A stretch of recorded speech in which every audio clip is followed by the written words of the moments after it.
दोस्तों, एक छोटी सी खबर है। मैं टाइम्स ऑफ इंडिया पढ़ रहा हूँ। हेडलाइन है, days after Supreme Court ban on manual scavenging 3 die in Kolkata manhole. यानी सुप्रीम कोर्ट के आदेश के बाद 3 दिन में कलकत्ता के एक मैनहोल मतलब जो आप सड़क के किनारे बाईं दाईं तरफ देखते होंगे, गड्ढे होते हैं जिसके अंदर से मैन यानी इंसान जाता है और उस सीवरेज को, जहाँ से मलबे निकलते हैं पूरे सिटी के, इंसानों के द्वारा पैदा किए हुए, उसकी सफाई के लिए उसके अंदर जाते हैं। ऐसे आदेश पहले भी 2003-2004 में भी आ रखे हैं। और आपको यह भी बताऊं कि ये काम करने वाले मजदूर एक कॉन्ट्रैक्ट पे आते हैं, जो सरकारी नहीं है। कॉन्ट्रैक्ट मजदूरी की शुरुआत वैसे यूपी में हुआ था, मायावती के रिजीम में, और बाद में बड़े स्तर पे गुजरात में हुआ। और गुजरात में खासकर जो मैन होल में या सफाई करने वाले कर्मचारी थे, उन सब के खिलाफ किया गया, उन्हें ख़त्म किया गया। बिहार में भारी संख्या में जितने भी बिजली के काम करने वाले हैं, पोल पर रात में दिन में चढ़ के काम करने वाले, बरसात और गर्मी में, उन्हें मानव बल के नाम से महिमा मंडित करके उन्हें कॉन्ट्रैक्ट लेबर के तहत डाल दिया गया।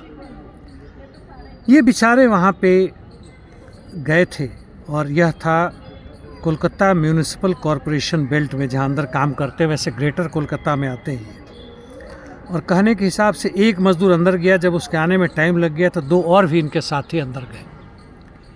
एक मज़दूर 60 साल के आसपास के थे और बाकी दोनों 30 वर्ष के आसपास के थे। और वह भी उन्हें नहीं निकाल पाए। तो बाद में एक और मज़दूर गया इनके पीछे देखने के लिए, उसे भी चक्कर आने लगा, तो वापस आया, उसने शोर मचाई गई, पुलिस बुलाया गया और 3 घंटे के कोशिश के बाद से इन्हें फायर ब्रिगेड और सबकी मदद से बाहर निकाला गया। ये तीनों मरे हुए पाए गए। कारण ये वहाँ की विषैली गैस होती है और ऑक्सीजन तो नहीं होता है, और इसलिए ये मज़दूर बिना किसी प्रोटेक्शन के जाते हैं। कोई लीकेज हो रहा था, उसको बंद करने के लिए गया था पहला मज़दूर, बाद में 2, जैसे मैंने चर्चा की है। और यह आज के 21वीं शताब्दी के 25वें वर्ष में कोई अंतर नहीं पड़ता देश को स्वतंत्र हुए कितना वर्ष हुए, कितनी तकनीकी हमारी बढ़ चुकी है, कितने वैज्ञानिक चीज़ें बढ़ चुकी है, प्रोडक्टिव फोर्सेस बढ़ चुकी है, लेकिन पूंजीपति वर्ग की सरकार यह उन्हें पैसे देने को तैयार नहीं है कि उसमें मशीन लगाया जाए। चूँकि मशीन लगाने में और मशीन से सफाई करने में वहाँ पे जितना पैसा लगता है, उससे बहुत सस्ते में सैकड़ों मज़दूर मिल जाते हैं, जिनके रोज़गार की कोई गारंटी नहीं है। कॉन्ट्रैक्ट पे होते हैं, डेली वेजेस टाइप होते हैं। जिस दिन काम किया उस दिन पैसा मिला, नहीं काम किया नहीं किया।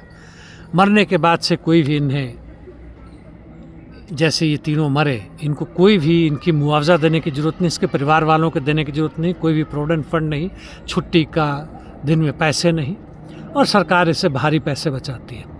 कहने के लिए वैसे नया बजट आया है, पता नहीं आपको क्या मिला है।